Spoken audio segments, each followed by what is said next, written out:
국고를 축내고 있단 말이야. 이게 우리 대한민국이 발전하지 못하고 있는 가장 중요한 이유다라고. 그러니까 이게 놀래 자빠지는 거야. 이것들이 어떻게 일국의 국가 원수를 지 맘대로 부르냐. 이게 앞에다 뭣도 안 붙이고. 가진 자는 가진 자만 잘 먹고 살다지 언제 못 살 때까지 흘러가냐. 개똥 같은 소리 하지 마라 이러고 이제 비판하고 나오는 게 이제 저개발론자 주장입니다.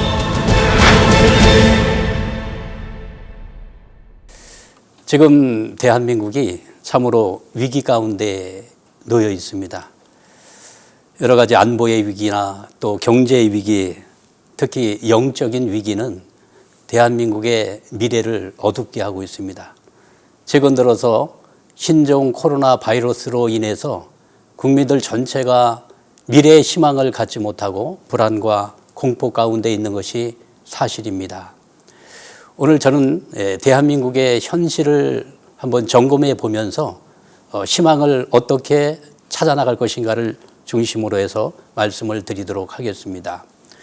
우리가 위기하면은 미래가 안 보이는 것 같지만은 위기라고 하는 말 속에는 대인저, 위기와 기회가 합성된 말입니다.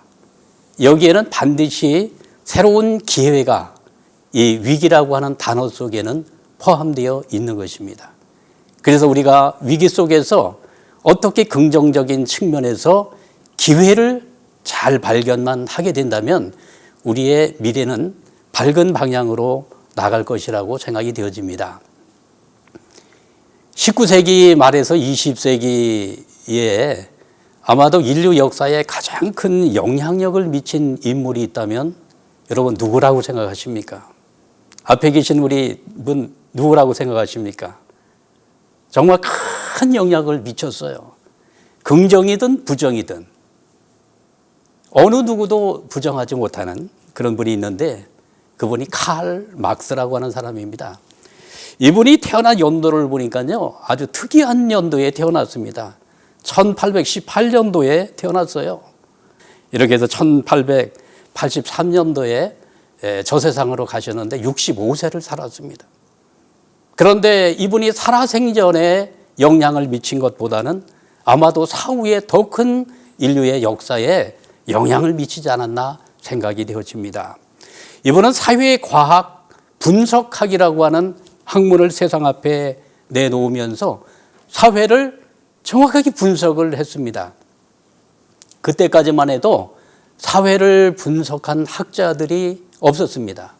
이분이 사회를 분석해서 이렇게 사회를 규정을 했습니다. 사회는 하부 구조와 상부 구조로 되어 있다. 여러분 이런 얘기 들어보셨습니까?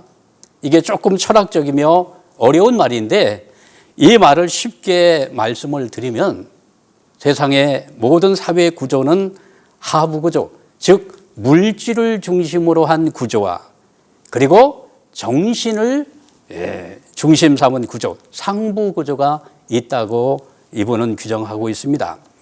이러면서 이분은 하부 구조가 상부 구조를 결정한다고 규정을 지었습니다. 이것을 쉽게 말씀을 드린다면 물질이 정신세계를 주관한다. 더 쉽게 말씀을 드린다면 물질이 의식을 주관한다. 이렇게 이분은 이러한 논리를 주장을 했던 것입니다. 이렇게 해서 이분은 관념론이 아니라 유물론을 중심으로 한 사관을 펼치면서 인류 역사에 어마어마한 파장을 일으켰던 인물입니다. 이분의 사상을 전승받은 레닌이라고 하는 그러한 지도자가 있습니다. 이분이 1917년도에 볼셰비키 혁명을 일으키게 됩니다. 이때는 어떤 시대냐면 1차 세계대전이 진행 중에 있었던 해입니다. 1814년도에 1차 세계대전이 시작이 되어가지고 1818년도에 끝나지 않았습니까? 1917년도에 볼셰비키 혁명이 러시아에서 일어나게 됩니다. 만국의 노동자여 단결하라. 1차 세계대전 중에 권리 단결을 요청하면서 1917년도에 러시아 폭력혁명이 벌어지게 됐던 것입니다. 이렇게 해서 이 혁명은 성공했습니다. 그래서 공산주의 사상에 의한 최초의 정권이 탄생이 된 이 사건이 볼세비키 혁명 사건이 되는 것입니다. 이를 기점으로 해서 전 세계 이 지도를 한번 봐보십시오. 전 세계적으로 공산당이 이렇게 창당되어지게 되는 것입니다. 뭐 전 세계로 퍼져나갔죠. 이 한국도 보면 1925년도에 조선 공산당이 결성이 됩니다.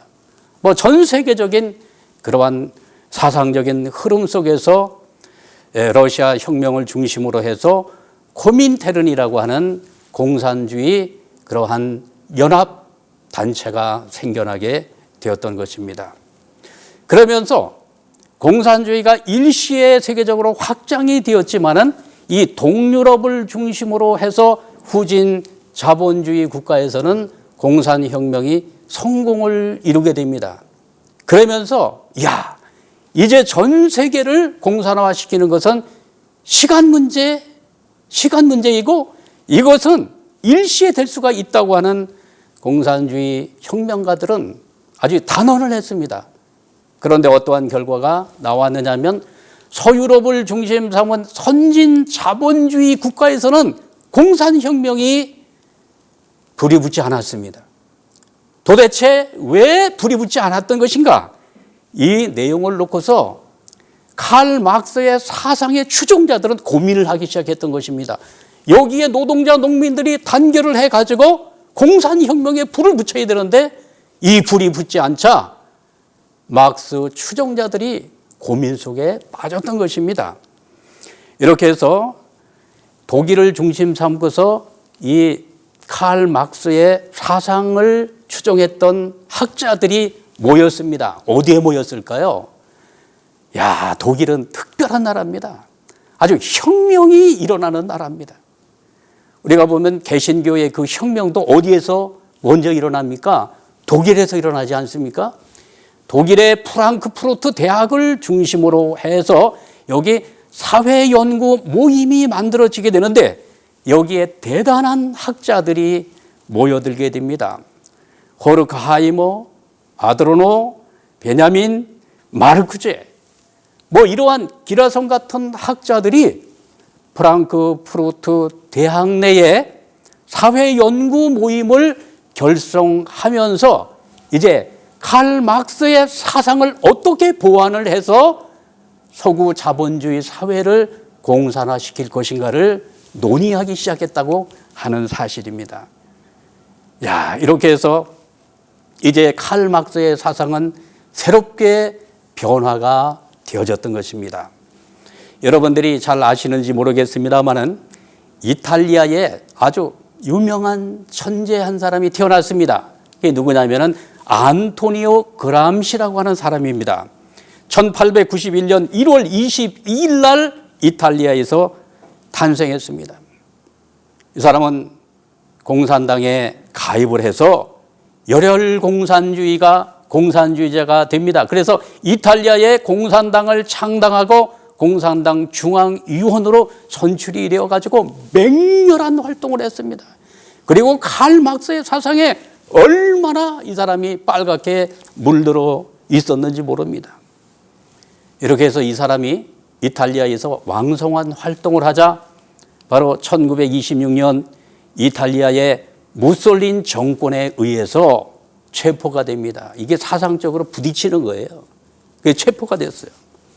그래서 1928년도에 재판에 회부가 돼서 20년 형을 받게 되었습니다. 그래서 감옥 안에 들어가서 20년 동안 형을 살게 되니까 얼마나 따분했겠습니까? 이때 머리가 비상했던 안토니오 그람시는 이 감옥 안에서 내가 칼 막스의 사상을 다시 한번 공부하고 오류가 무엇인가를 이제 보완하고 이것을 완성시켜야 되겠다고 하는 일념을 가지고 이 감옥 안에서 칼 막스 사상을 연구하게 되었던 것입니다. 이렇게 해서 이분이 1937년도 46세로 죽었습니다. 젊은 나이에 죽었죠. 그러면서 이분이 옥중에서 그 당시에는 컴퓨터도 없고요. 타자를 치는 그런 시대도 아니었기 때문에 전부 다 노트에다가 수기를 통해 가지고 글을 쓰던 시대였습니다. 이 안토니오 그람시는 32권, 대학교 굵은 노트 있지 않습니까? 이 32권에 2848쪽의 대작을 남기게 됩니다. 그러면서 마르크스 사상의 오류가 무엇인가? 어떻게 이것을 보완해야 서구 자본주의 사회를 공산화시킬 수 있을 것인가? 이것을 놓고 서구 자본주의 국가에 대한 혁명 전략을 제시한 그러한 인물이 되었던 것입니다. 이렇게 해서 이분은 이렇게 이 칼 막스는 아까도 말씀을 드렸습니다마는 하부 구조가 상부 구조를 결정한다. 즉 말씀을 드려서 이 하부 구조의 가장 중심이 되는 것은 경제, 물질입니다. 이 물질이 정신 세계를 주관한다. 이렇게 주장을 했습니다마는 안토니오 그람시는 이것을 객관적인 관점에서 새롭게 조명을 하는데 어떻게 봤느냐면 상부 구조가 하부 구조가 상부 구조를 결정하는 것이 아니라 상부 구조가 대단히 중요하다. 상부 구조 가운데서 정말 중요한 것은 통치 이념과 사상, 이데올로기가 가장 중요하다. 정신이 중요하다고 하는 것을 안토니오 그람시는 여기에 초점을 맞추게 되었던 것입니다. 그러면서 여러분, 이분의 사상에 우리가 주목을 해야 될 필요가 있는 것입니다. 모든 나라는 이 사상과 이념이 있다는 것이죠. 이 사상과 이념이 약한 나라는 무너진다는 거예요. 그러지 않습니까? 정신적으로 벌써 이 정신적으로 약하게 되면은 사람도 무너지고 가정도 무너지고 국가도 그렇지 않겠습니까? 그래서 이분은 물질적인 것이 근본이 아니라 사상과 이념이 더 중요하다는 것을 이렇게 각인을 하고서 사상과 이념의 중요성을 인식하고 이 사상과 이념을 이끌고 가는 이 지식인들의 역할이 대단히 중요하다고 보았던 것입니다. 여러분 이해가 가십니까? 그래서 이 안토니오 그람시는 노동자 농민들을 앞장세워서 역사를 바꾸겠다고 한 것이 아니고 누구를 앞세우려고 했느냐면 노동자 농민들보다는 누구입니까? 사상과 이념을 이끌고 가는 이 지식인들의 역할에 초점을 맞추면서 지식인들을 앞장세워서 공산혁명의 전선에 불을 붙이게 되었다는 사실입니다. 이렇게 해서 안토니오 그람시는 두 가지 중요한 이론을 제시했습니다. 이것이 헤게모니 이론과 상식 이론입니다. 헤게모니 이론이라고 하는 그 핵심은 이데올로기를 어떻게 장악할 것인가, 사상과 이념을 어떻게 장악할 것인가, 여기에 초점을 맞췄고, 그리고 사람들이 이 정신세계를 이끌어가는 이것은 상식이다. 상식 이론을 주장을 하면서 비상식을 상식이 되게 하라고 하는 유명한 말을 남겼습니다. 이야, 정말 이분의 아주 독특한 관점이요, 이 안토니오 그람시의 머리가 얼마나 비상한가 하는 것을 우리가 볼 수 있는 내용인 것입니다. 비상식을 상식이 되게 하라. 여러분, 공산주의자들이 자주 쓰는 말이 뭐냐면 거짓말도 반복하면 진실이 된다. 여러분 이런 얘기 많이 듣지 않았습니까? 거짓말. 아니 처음에 들었을 때는 말도 안 되는 소리예요. 여보시오, 말도 안 되는 소리 하지 마. 우리가 이렇게 이야기를 합니다. 처음에는. 그런데 한두 번 계속해서 반복해서 그것을 이야기하면 뭐 그래? 그럴 수도 있겠네? 이렇게 해서 비상식이 상식화되어가는 그러한 과정이 있다고 하는 것이죠. 여기에 안토니오 그람시는 주목을 했던 것입니다. 그래서 상식 이론에서 핵심적인 내용을 이렇게 정리를 해봤는데, 상식은 가장 은밀하고 강력한 지배이념이다. 상식은 이데올로기에 의한 역사의 산물이다. 그래서 상식에 저항하고 기존 상식을 붕괴시켜라. 문화를 통해서 상식을 지배하라. 비상식이 상식이 되게 하라고 하는 유명한 말을 남기게 됩니다. 이러한 내용들을 이 좌파 이제 사상에 물든 그러한 사상가들이 이러한 이론을 전부 갖다가 아주 실용적으로 사용하게 되었던 것입니다. 그러면서 안토니오 그람시는 공산주의 전략 전술 가운데 두 가지 내용을 제시했습니다. 하나는 기동전이 있고 하나는 진지전이 있다. 여러분 이런 이야기 들어보셨습니까? 기동전이라고 하는 것은 군대 가면 기동타격대라고 있습니다. 적이 나타나게 되면은 완전 이 무장을 꾸려 가지고 아주 일시에 뛰어나가 가지고 적을 섬멸하는 기동타격대가 있지 않습니까? 요 앞에 기동이라고 하는 말은 똑같은 내용을 가지고 있습니다. 단기 전략 전술이고 이것은 노동자 농민들을 앞장세워 가지고 일시에 혁명을 일으켜 가지고 사회를 뒤집어 엎는 그러한 혁명이죠. 그래서 데모를 통해서 혁명을 주도합니다. 이와 같은 기동전은 후진 자본주의 국가에 대한 대응 전략이라고 제시를 했고, 또 하나의 전략 전술이 있다면 이게 진지전이 있다고 하는 것입니다. 진지전은 장기 전략 전술입니다. 그리고 이 진지전은 지식인을 통한 혁명입니다. 그리고 이것은 문화와 교육을 통해 가지고 사람들의 의식을 바꾸는 혁명이죠. 여러분 안토니오 그람시가 이러한 혁명 전략을 제시했던 것입니다. 이렇게 해서 이 진지전을 통해 가지고 선진 자본주의 국가를 무너뜨릴 수 있다고 하는 것을 제시하면서 자본주의 국가의 혁명은 일시에 이루어지는 것이 아니라 어떻게 이루어진다고요? 서서히 장기전이다. 장기전을 대비해야 된다. 이렇게 해서 장기적인 전략 전술을 구축할 것을 그렇게 지시를 해놓았던 것입니다. 이렇게 해서 마르크스주의는 오랫동안의 문화적인 혁명을 통해서 꽃을 피울 수 있다고 안토니오 그람시는 주장을 했던 것입니다. 그러면서 마르크스 이론을 수정 보완했죠.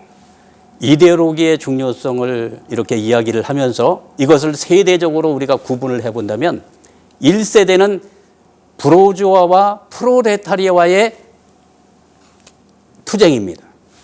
이렇게 해서 노동혁명을 주장을 했다면 2세대 공산주의 혁명 이론은 이제 사상전입니다.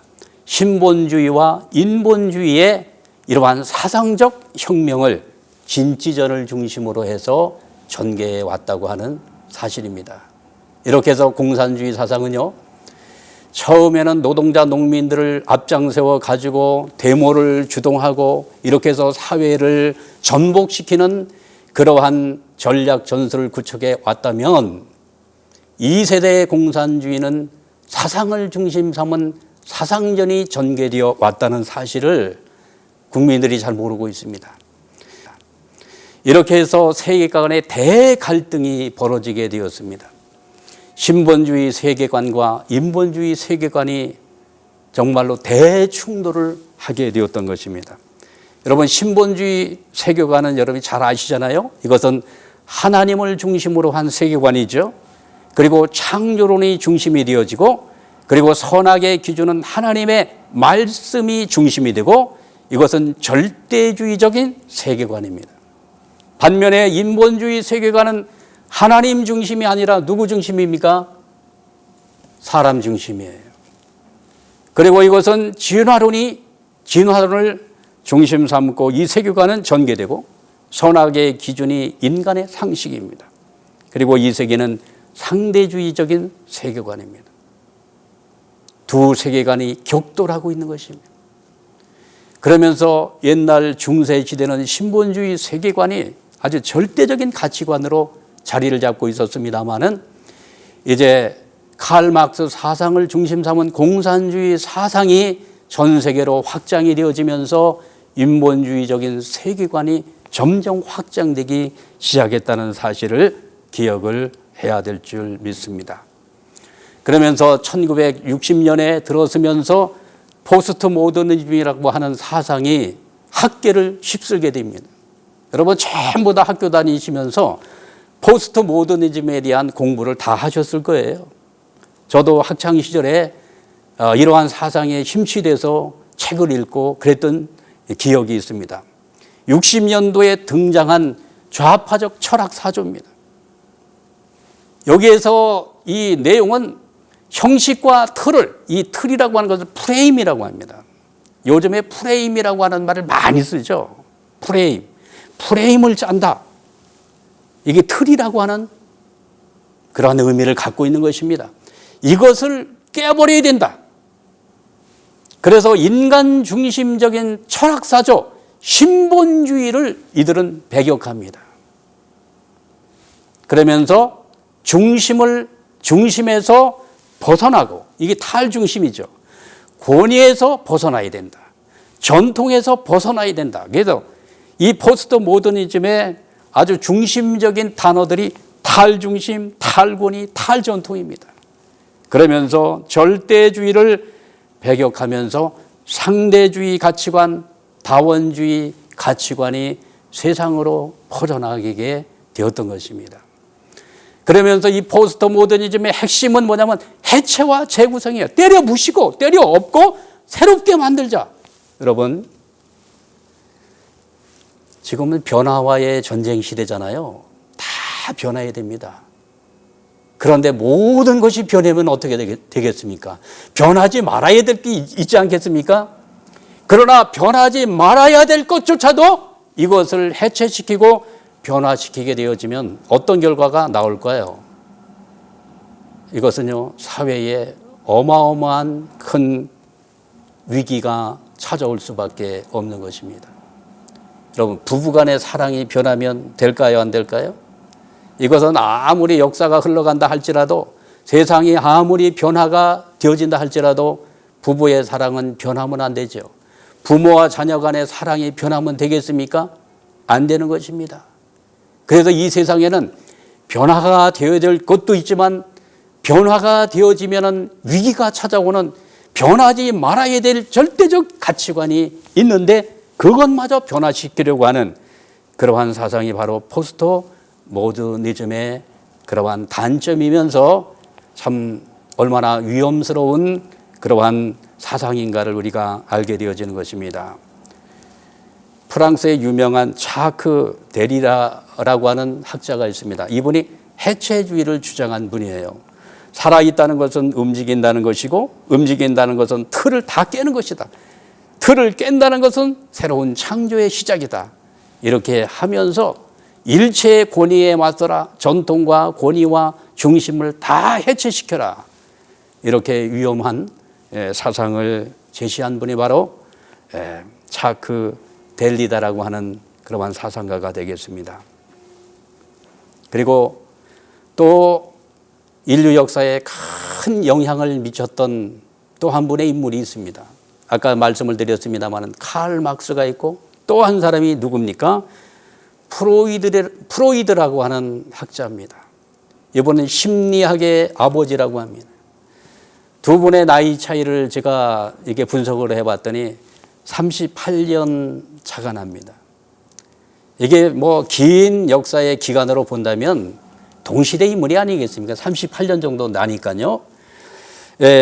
칼 막스는 사회 분석학을 제시했고 프로이드는 인간의 정신 분석학을 세상 앞에 내놓은 아주 탁월한 그러한 학자들이 되는 것입니다. 이분은 인간의 심리를 이렇게 분석했습니다. 인간은 의식의 세계와 무의식의 세계가 있다. 의식의 세계와 무의식. 이 중간에 뭐가 있냐면 전의식이라고 있는데 두 가지로 이렇게 대별을 해본다면 의식의 세계와 무의식의 세계가 있다는 거예요. 의식의 세계는 이성으로 컨트롤이 되는 거예요. 그러나 이 무의식의 세계는 이성으로 컨트롤되지 않습니다. 무의식적으로 나오는 거니까요. 의식의 세계와 무의식의 세계. 그런데 이 의식의 세계는 현실의 원리를 따르고 이성의 원리를 따르기 때문에 이것은 자아라고 합니다. 통제가 가능하다는 거죠. 그런데 이 무의식의 세계에 두 가지가 자리 잡고 있는데, 하나는 원초적 본능이 자리를 잡고 있다. 본능 많이 들어보셨죠? 그리고 또 하나는 뭐냐면 양심이라고 하는 내용이 자리 잡고 있다. 그런데 이 원초적인 본능은 쾌락의 원리를 쫓아가려고 한다. 특히 성 본능을 쫓으려고 한다. 이렇게 주장을 하고요. 양심은 도덕의 원리를 쫓고자 하기 때문에 양심과 이 원초적인 본능이 마음에서 충돌되고 있다고 주장을 했습니다. 이거 맞는 얘기입니다. 맞는 얘기예요. 그래서 이분은 상당히 그 프로이드는 보수적인 사람이에요. 그래서 이 양심의 기능에 대해서 대단히 초점을 많이 맞췄고 강조를 많이 했습니다.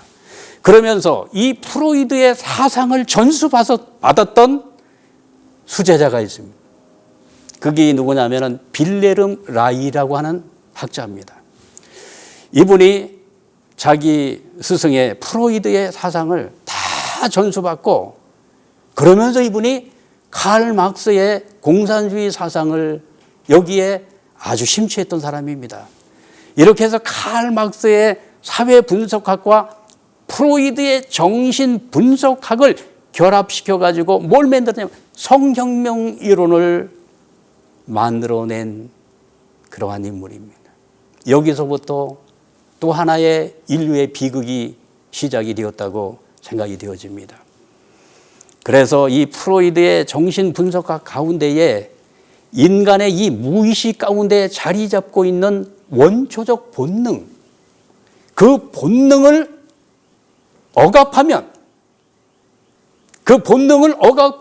어떤 일이 생기냐면 히스테리가 생긴다는 거예요. 정신적으로 문제가 생긴다는 거죠. 그래서 성본능의 억압은 인간의 행복을 불행하게 만드는 하나의 원인이 되고 있다. 이렇게 해서 프로이드의 정신 분석학을 여기에 결합시켜 가지고 성적 억압에 저항하라, 이러한 이론을 주장하게 되었던 것입니다. 이러한 이론이 또 학자들에게 계승돼서 독일의 유명한 마르쿠제라고 하는 사람에 의해서 성혁명 이론이 확산되어 가기 시작합니다. 성적 쾌락이 행복의 근원이다. 성적 억압이 없는 에로스 사회를 건설해야 된다. 그래서 지식인들은 모든 성적 억압에 투쟁을 하라고 주장을 했던 거죠. 이와 같은 이론들에 그 솔깃했던 사람들이 누구냐? 젊은이들입니다. 젊은이들이 이러한 사상을 그냥 스펀지가 물을 쭉쭉 빨아 들이듯이 그렇게 이러한 사상을 받아들이게 되었던 것입니다. 이렇게 해서 신본주의를 중심 삼았던 순결과 정절의 성가치관이 변화가 되어지는데, 어떻게 변화가 되어집니까? 인본주의를 중심으로 한 성의 자유와 해방의 그러한 방향으로 성가치관이 완전히 변화가 일어나기 시작했던 것입니다. 여러분, 성서를 중심 삼고 성서에서는요, 이 성에 대한 문제를 규정하고 있습니다. 철저하게 순결과 정절을 강조하고 있죠. 이 모슬렘에서도 보니까요, 이 코란경을 보면은 이 성에 대한 그 규정이 얼마나 강력한지 모릅니다. 소말리아를 중심으로 해서 지금 그 회교권에는요, 여성 할례를 하지 않습니까? 여성 할례. 야, 이 여성 할례에 대한 이야기를 들어보니까 너무너무 무섭더라고요. 여성들의 그 성기를 면도날로 그 참 예민한 부분들을 다 도려내는 거예요. 이렇게 해서 순결을 지키게 하는 그러한 이 종교적인 규범이 얼마나 강력한지 모릅니다. 그런데 이런 신본주의를 중심으로 한 그러한 가치관이 너무나도 강력하고 어떻게 보면 인권을 유린하는 부분이 있습니다만은, 이제 인본주의를 중심 삼은 선 가치관은 너무나 반대 방향으로 자유 해방의 가치관으로 그렇게 가치관을 변화시켜 왔다는 것입니다. 이렇게 해서 이 성혁명은 문화의 도구를 타고서 이 성혁명은 전 세계로 확장되기 시작했던 것입니다. 문화의 도구, 매스미디어죠. 매스미디어. 옛날에 신문, 이 활자 매체, 그리고 TV가 이제 등장을 하면서 영상 매체, 또 라디오와 같은 음성 매체, 이게 대중 매체지 않습니까? 이 대중 매체를 타고서 이 성혁명이 급속도로 전 세계에 퍼져나가게 되었던 것입니다.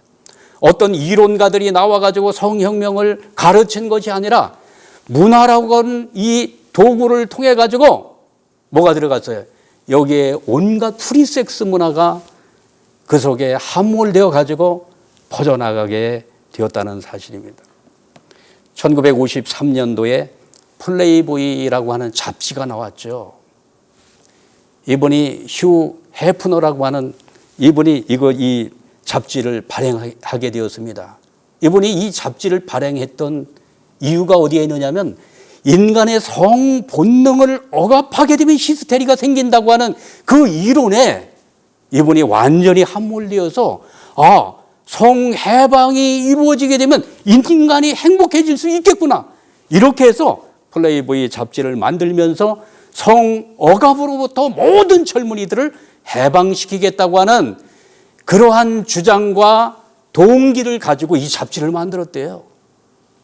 그러면서 이러한 이 문화운동이 엄청나게 부정적인 영향을 미쳤다는 사실을 기억하게 되는 것입니다. 이렇게 해서 1968년도에 이 문화를 중심 삼은 이 문화 마르크시즘의 배경을 가지고 혁명이 벌어지게 됩니다. 이것이 프랑스, 독일, 이탈리아, 체코, 스페인, 미국, 일본, 남미 전 세계적으로 일어났던 혁명이 있습니다. 이게 68혁명이라고 합니다. 이 혁명은 성혁명입니다. 미국에서는 시피족들이 등장했습니다. 중산층의 자녀들이 찢어진 청바지를 입고 우통을 벗고 마약을 맞고 그 당시에 유명한 그 락 음악에 완전히 빠져가지고 우리에게 성의 자유를 달라, 프리섹스의 자유를 달라 하면서 일어났던 이 운동입니다. 영국에서는 펑크족이 일어났고 독일에서 뮌헨 운동이 벌어지면서 젊은이들이 산으로 들러가가지고 집단 생활을 하면서 프리섹스를 즐기는 그러한 참 놀라운 일들이 벌어지게 되었던 것입니다. 그러면서 이 문화 마르크시즘은 기독교 문화의 저항 운동으로 나타나게 되었습니다. 하나님께서 창조하신 규범과 질서와 규범이 인간을 억압하기 때문에 투쟁으로 이 억압을 깨트려 버려야 된다. 이렇게 주장하면서 68혁명 이후에 유럽의 기독교가 전부 문을 닫게 되어지는 결과를 초래하게 되었던 것입니다. 젊은이들이 다 교회를 떠났어요. 이때 정말 이 교회가 무너지는 안타까운 이 현실이 어디로 옮겨 붙었느냐면 미국으로 옮겨 붙었잖아요, 불이. 그래서 1971년도에 문선명 총재님께서 미국에 가셔서 이 불을 끄는 역할을 하셨던 것입니다. 이 배경적인 내용을 중심으로 그때 벌어졌던 그 운동에 대해서 자세한 내용을 말씀을 드리면 정말 기가 막힙니다. 지금은 시간상 그 내용을 다 말씀을 드릴 수가 없습니다. 이렇게 해서 이 마르크시즘은 진화를 거듭해 왔습니다. 1세대, 2세대, 3세대로 이렇게 진화를 해오면서 1세대의 이 공산주의 이 운동은 항상 이 사람들은 패를 갈릅니다. 편을 갈라요. 지배층 계급과 비지배층 계급으로 언제나 진영 논리입니다. 공산주의자들은 언제나 진영을 나누고 여기에 투쟁을 시키는 것입니다. 이렇게 해서 부르주아와 프롤레타리아를 투쟁시키고 그래서 노동혁명을 일으켰고 2세대는 사상혁명을 일으켰습니다. 신본주의와 인본주의를 격돌시켜 버렸습니다. 3세대는 어떻게 격돌시켰느냐? 성혁명이에요. 남성과 여성을 격돌시켰고 다수자와 성소수자를 격돌시키면서 지금 현대는 성혁명의 한가운데 인류가 놓여 있다는 사실을 기억해야 됩니다. 그러면서 이 성혁명은요, 여성들을 앞세우기 시작했습니다. 금욕적 성윤리가 인간을 억압한다고 하면서 금욕적 성윤리에 가장 타켓이 되었던 사람들이 여성들이죠. 그들을 부추겨서 프리섹스로 낡은 사회를 타파하자고 하는 운동을 벌이게 되어집니다. 그래서 여성들이 이 칼 막스의 공산주의 사상과 여성운동이 결합을 해가지고 칼 막스 주의를 중심 삼은 여성 해방운동이 벌어지면서 여성운동의 정말로 그 방향이 180도 잘못된 방향으로 나가게 되었던 것입니다. 그러면서 여성해방운동을 페미니즘 운동이라고 이야기를 하고 있습니다. 가부장적인 가족제도가 여성 억압의 산물이다. 그래서 자유선택, 자유연애, 자유결혼, 자유이혼을 이것은 여성들의 권리다. 옛날에 이런 거 통하지 않던 시절이었잖아요. 그리고 가부장제적인 가족제도를 타파해야 여성들이 해방을 받을 수 있다고 하면서 지금 대한민국의 가족제도는 가부장적 가족제도지 않습니까? 아버지는 밖에 나가서 일을 하고 어머니는 집에서 아이들을 양육하고 이런 제도에 대해서 굉장히 부정적인 그러한 제도라고 비판을 하면서 이 제도를 무너뜨려야 된다고 주장하면서 이러한 운동을 전개해 나가고 있는 현실입니다. 그래서 지금 전 세계적으로 번지고 있는 여성해방운동, 페미니즘 이 운동은 긍정적인 그러한 방향보다는 부정적인 방향으로 지금 나가면서 사회에 엄청난 부정적인 파장을 일으키고 있다는 사실을 우리가 생각을 해야 될 줄 압니다. 그리고 또 한 가지 아주 염려스러운 그러한 사상이 바로 젠더 이론입니다. 젠더 이론. 주디스 버틀러라고 하는 미국의 교수입니다. 지금 현직 교수예요. 이번에 젠더 이론을 펴서 전 세계에 이러한 이론을 확장시켰습니다. 이것은 성 정체성을 무너뜨리는 사상입니다. 그리고 여기에 이 사상의 근거에서 동성애 사상의 기초가 되었던 내용입니다. 성애는요, 인간의 성은 생물학적인 성, 이것이 섹스라고 하죠. 이 생물학적인 성, 하나님께서 주신 성은 두 가지 성밖에 없습니다. 남성 아니면 여성이에요. 남자에게는 명확하게 규정을 해서 고추를 달아주셨습니다. 그죠? 아니, 고추 달렸는데 여자라고 할 수 없잖아요. 하나님께서 규정한 성은 딱 두 가지 성밖에 없어요. 남성과 여성입니다. 이것은 절대적이에요. 함부로 바꿀 수 없도록 하늘이 규정을 해 놓았습니다. 이렇게 해서 하나님께서는 창조주께서는 인간을 창조할 때 여성과 남성의 그 비율을 정확하게 50대 50으로 이렇게 창조해 놓으셨어요. 이렇게 해서 남성과 여성을 아주 평등한 자리에 세워놓고 양성평등의 세계를 구상하셨던 것입니다. 여기에 이의를 달 분 있습니까? 없습니까? 없죠.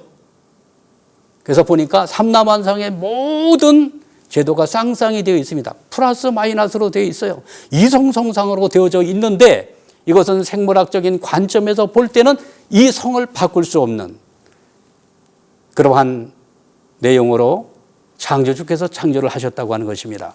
그런데 이 젠더 이론에서는 이와 같은 내용을 부정합니다. 부정을 하면서 사회학적인 성, 젠더 이론을 주장합니다. 젠더 이론이라고 하는 것은 사회학적인 성인데 성에는 다양한 성이 있다고 하는 것을 주장합니다. 대표적인 것이 LGBT예요. L. 레즈비언. G는 뭡니까? 이 게이들. 남자인데 여성으로 이렇게 살아가는 게이.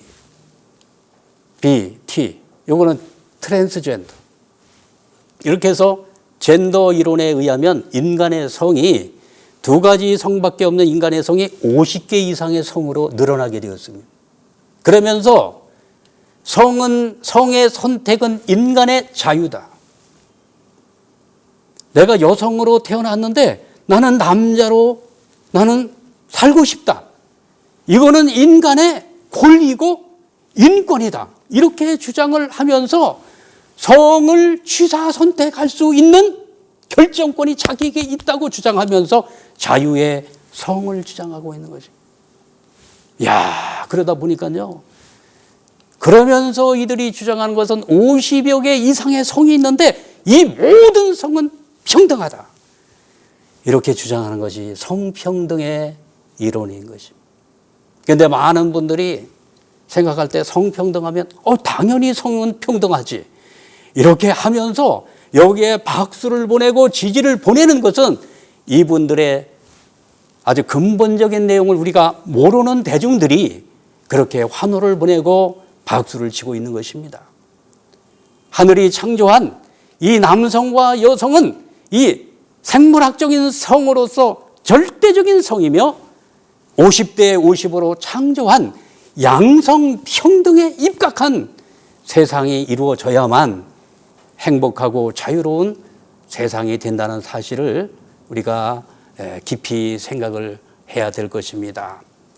요즘에 이제 성소수자들을 중심으로 한 퀴어 축제가 옛날에는 음성적으로 이렇게 모여가지고 335 모여가지고 이렇게 모임을 하고 그랬던 그러한 현상들이 이제 문화의 도구를 통해 가지고 완전히 축제가 되어 가지고 이분들이 이제 음지에서 양지로 나와 가지고 너무너무 뭐 인권을 앞세워 가지고 지금 활보를 하고 여러 가지 정말 세상 앞에 자기들의 주장이 마치 합법적이고 합리적인 것처럼 그렇게 주장을 하는 많은 일들이 벌어지고 있는 것입니다. 성차별 금지법을 제정해 달라고 요청을 하면서 이제 동성애법을 법적으로 통과시켜 달라고 지금 법제화 그러한 일보 직전에 이와 같은 일들이 벌어지고 있다. 이렇게 보는 것입니다. 금년도 1월 달에 참 많은 분들이 참 이런 일이 한국에서 일어나는구나 혀를 찼던 일이 있는데 20대 육군 하사관입니다. 이분이 휴가를 나와가지고 외국에 나가서 성전환 수술을 하고 돌아왔잖아요. 그리고 부대에 복귀를 해서 나는 이제 여성이 됐으니까 여군으로 군 생활을 할 수 있도록 해달라고 그렇게 요청서를 했습니다. 그래서 이 문제가 아주 군부대에서뿐만이 아니라 사회적으로 굉장히 크게 이슈가 되었습니다. 이 문제를 어떻게 해결해 나가야 될 것인가. 이렇게 해서 지금은 전역을 시켰죠. 전역을 시켰는데 군인권센터에서 계속적으로 이 법적으로 투쟁을 하면서 이것은 인권 침해다. 이렇게 주장을 하면서 한국 사회에 이제 성평등을 중심으로 하면 이 문제가 사회적인 큰 파장을 일으키고 있는 그러한 현실을 직시를 해야 될 것입니다. 지금 한국 사회에 이 문화 마르크시즘이 세상을 온통 지금 장악해 가고 있는 그런 상황에 놓여 있습니다. 이 문화 마르크시즘은 뭐냐면은 이 문화 속에다가 이 칼 막스의 DNA를 집어넣어 가지고 이것을 사람들의 의식 속에서 이것을 문화를 중심 삼고 사람들의 삶의 양식을 변화시켜 나가는 운동들입니다. 여기에 보면은 미투 운동에서 많은 그 세상으로부터 주목을 받았던 인물들이요. 여기 다 연루됐던 그런 사건들이 벌어졌었습니다. 여기 뭐 아주 대단한 뭐 시인들 그리고 예술인들이 여기 너무너무 많이 있습니다. 어떤 분은 자살을 하기도 했습니다. 이분들이 문화를 창조해 나가는 선봉에 서 있는 지도자들입니다. 그래서 요즘에는 이 문화를 중심으로 해서 이 마르크시즘 사상을 전파시켜 나가는 과정 속에서 이러한 일들이 벌어지고 있는 것입니다. 옛날에 좌파 운동가들은 현장에 뛰어나가지고 데모를 했습니다마는 요즘에는 뭘 합니까? 영화를 만듭니다. 영화를 다 만들어가지고 영화 속에서 그들의 메시지를 전하는 것입니다. 유명한 영화가 나오면 1,000만 관객 동원이 되어집니다. 대한민국 5천만 인구 가운데 1,000만이 그 영화를 본다. 어마어마한 영향력을 미치게 되는 것입니다. 그래서 앞으로 이 문화예술이 이렇게 사상적으로 오염이 되게 되어지면 그 나라에 큰 위기가 찾아올 수밖에 없는 것입니다. 그래서 이 문화라고 하는 것은 순수성이 있어야 되고, 이 문화는 인간의 영혼을 맑게 하는 그러한 내용을 가지고 문화활동을 전개해 나가야 되는 것입니다. 이러한 이 문화 마르크시즘의 영향으로 인해서 성가치관이 지금 무너질 대로 무너지고 말았습니다. 대학생들의 혼전 성관계, 이런 이 설문조사를 하게 되어지면 말도 못하는 그러한 결과들이 나오는 것입니다. 요즘에는 결혼할 사이라면 만나자마자 성관계가 가능하다는 거예요, 이게. 혼전, 순결, 요즘에 이런 얘기는 조선시대나 통했던 이야기지 이런 얘기를 왜 지금 하느냐, 이렇게 반문하는 아이들이 많죠. 혼전, 동거는 뭐 말할 것도 없이 이렇게 가치관이 무너져 나가고 있는 것입니다. 지금 성혁명의 최종적인 목표는 이렇게 나가고 있습니다. 프리섹스를 침투시키는 것이 1단계, 2단계는 가정제도를 해체시키고 3단계는 성정체성을 해체시키고, 이렇게 해서 하나님의 창조의 질서를 무너뜨려서 하나님께서 창조하신 그 근본을 무너뜨리는 방향으로 성혁명은 나가고 있는 것입니다. 그렇다면 대안은 무엇이겠습니까? 무너져가는 이 성혁명의 그러한 실상을 바라보면서 바라만 보고 있을 수 없지 않습니까? 어떻게 해야 그러한 사회를 바른 방향으로 나갈 수 있도록 할 수 있을까요? 대안이 필요한, 아주 시급한 대안이 필요할 때라고 생각이 되어집니다. 그래서 참가정운동을 전개할 수밖에 없습니다. 하나님께서 창조해 놓은 사랑의 질서는 명확합니다. 사랑이라고 하는 것은 참으로 신성한 말입니다. 이 사랑을 중심으로 하나님께서 최초의 남자로 아담과 해와를 창조하시고 하나님께서 선악과를 따먹지 말라고 말씀을 하셨습니다. 이것이 사랑의 계명입니다. 선악과를 따먹지 말라고 하는 것은 현대적인 용어로 이야기를 한다면 성의 순결을 잘 지키라고 하는 메시지가 숨어 있는 것입니다.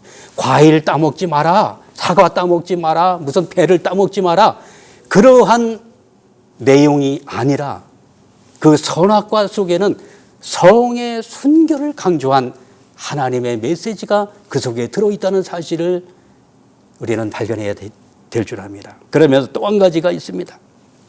사랑에는 계명만 있는 것이 아니라 사랑의 자유를 주셨습니다. 누구에게 자유를 주셨느냐? 일부 일처의 부부에게 주신 것이 사랑의 자유인 것입니다. 부부가 이제 결혼하게 되면 선악과를 마음껏 부부 사이에 따먹게 되어져 있는 것입니다. 안 따먹으면 더 문제죠, 그죠? 부부간에 결혼을 했는데도 각방을 쓴다든지 이렇게 되면 더 문제가 되는 것입니다. 하늘이 허락한 부부 사이에는 사랑의 자유가 허락이 되어서 마음껏 사랑의 자유를 누리면서 뭘 해야 될까요? 자녀를 많이 낳아야 되는 것입니다. 이것이 하늘이 주신 축복이 아닐 수가 없는 것입니다. 이렇게 해서 인간의 생명은 어디로부터 출발되느냐면 인간의 성으로부터 출발됩니다. 남성과 여성이 만나는 그 자리가 성입니다. 그 성은요, 너무너무 귀한 자리고 거룩하고 깨끗한 자리입니다. 여기에서 생명이 출발되어지기 때문에 역사의 근원지가 바로 성인 것입니다. 이 성을 거룩하게 깨끗하게 보존하는 민족은 1등 민족이 되는 것이고, 이 성을 더럽히고 이 성의 질서를 무너뜨리는 그러한 민족이나 나라는 멸망을 당하는 것이 역사가 보여주는 교훈인 것을 알아야 됩니다. 대한민국은 이 성의 그 순결을 지켜온 참으로 아름다운 위대한 가치관을 가진 나라인 것입니다. 그래서 이 나라, 이 민족의 백성을 통해 가지고 이 나라를 위대한 민족으로 세워서 전 세계를 순결한 그러한 세계인으로 길러 나가려고 하는 것이 이 나라를 통해서 하늘이 계획하고 있다는 사실을 우리가 기억을 해야 될 줄 믿습니다. 이 성의 규범과 질서를 지키는 것이 대단히 중요한데 이것은 법으로 지켜지는 것이 절대 아닌 것입니다. 무슨 감시를 한다고 해가지고 지켜지겠습니까? 이거 안 되는 것입니다. 그러니까 무엇을 통해서 지켜야 되느냐? 이것은 양심에 의한 자아주관입니다. 이것이 바로 인격자의 표상인 것입니다. 양심에 의해서 성의 이 질서를 지키지 못하는 사람은 이것은 인격자의 반열에 우리가 들어갈 수가 없는 것입니다. 이렇게 해서 자아주관이라고 하는 이 내용이 너무나도 중요합니다. 우리가 나쁜 짓을 할 때, 바람을 피울 때 양심이 알지 않습니까? 양심의 센서가 작용을 해가지고 이 양심을 두근두근하게 하는 것입니다. 그 자리를 빨리 피해라. 그 자리를 빨리 벗어나라. 이렇게 사인을 주는데도 불구하고 그러한 범죄를 저지르게 되면 어떻게 됩니까? 이것은 인격자로서의 실패자가 되고 마는 것입니다.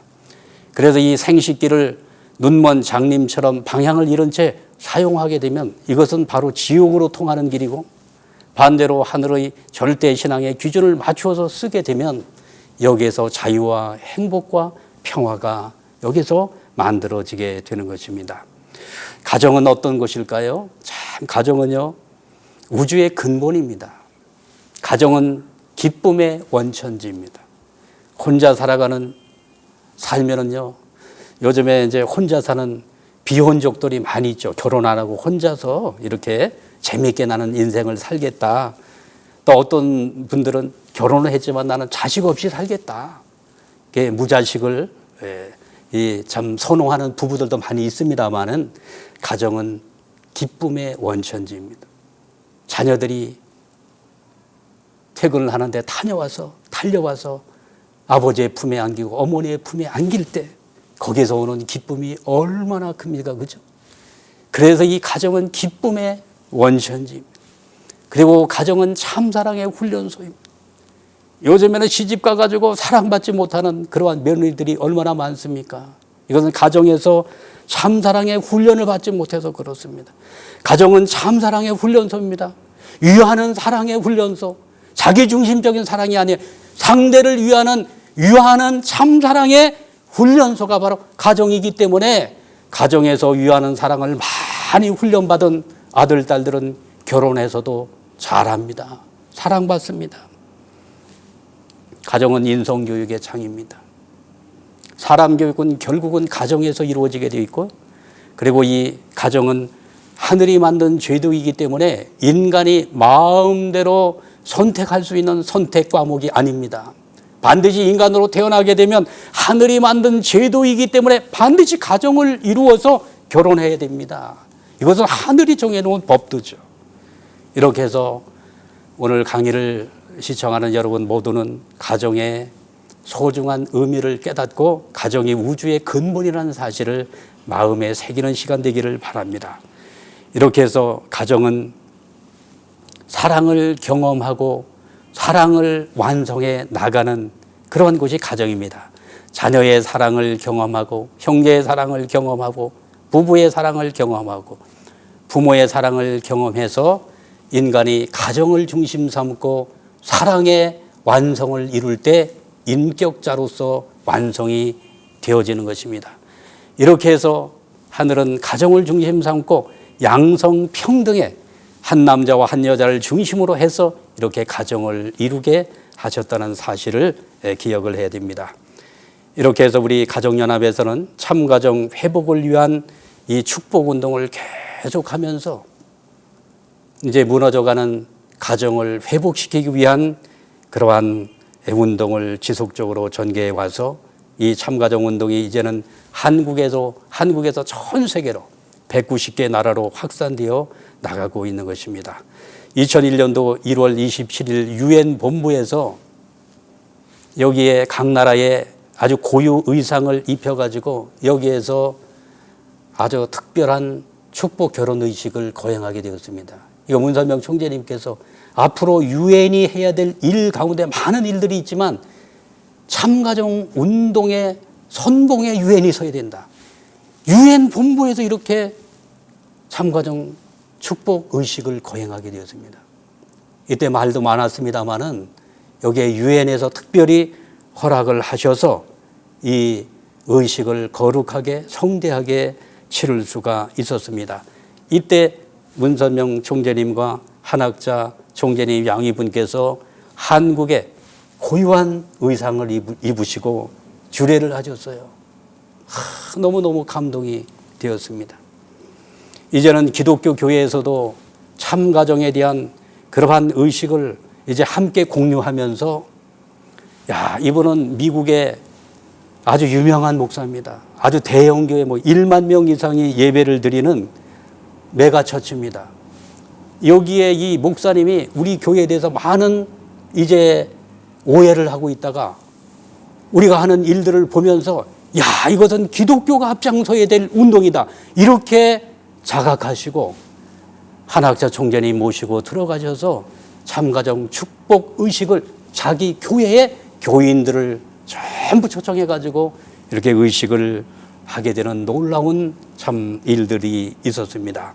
이제 네팔에서는 우리가 네팔 알죠? 히말라야 이제 산이 있는 그 나라에 이 수상이 여기는 오랫동안 공산 정권으로 나라를 통치해 왔었습니다. 이제 이 나라가 자유민주주의로 변화가 되어지면서 가장 먼저 자유민주주의로 들어가면 뭐가 퍼지냐면은 쾌락주의가 퍼져듭니다. 그러면서 가정이 무너지고 온갖 성윤리가 무너지는 이 현상을 바라보면서 이대로 가다가는 나라의 위기가 오겠다. 이렇게 판단을 하고 네팔 수상이 앞장서서 국가에서 주관하는 참가정 축복식을 2018년도 12월 2일 날 거행하는 정말 기적 같은 일이 벌어지게 되었습니다. 남아공에서는 남아프리카 공화국에서도 역시 국가 주관의 참가정 축복의식이 벌어지면서 여기는 올림픽 월드컵 경기장에서 20만이 모인 가운데 어마어마한 축복식이 벌어지게 되었습니다. 이 내용은 2번 했습니다. 2번. 한 번은 10만 대회를 했고 6개월 후에 20만이 모여가지고 성대한 국가 주관의 축복 결혼식이 이루어지기도 했습니다.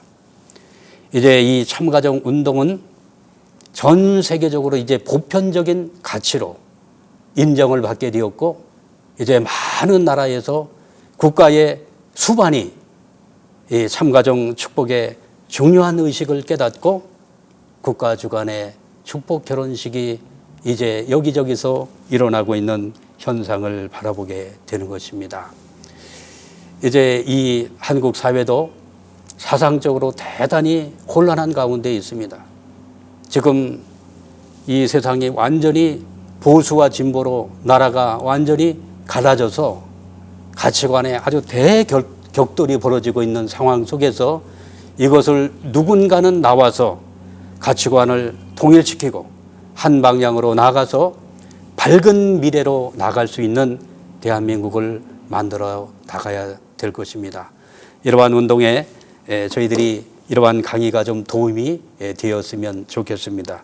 하나님 아래 한 가족의 사회를 만들어 나가는 이 운동에 많은 여러분들의 이 참여와 함께 활동에 동참자들이 되어 주시기를 바라면서 오늘 강의를 마치도록 하겠습니다. 감사합니다.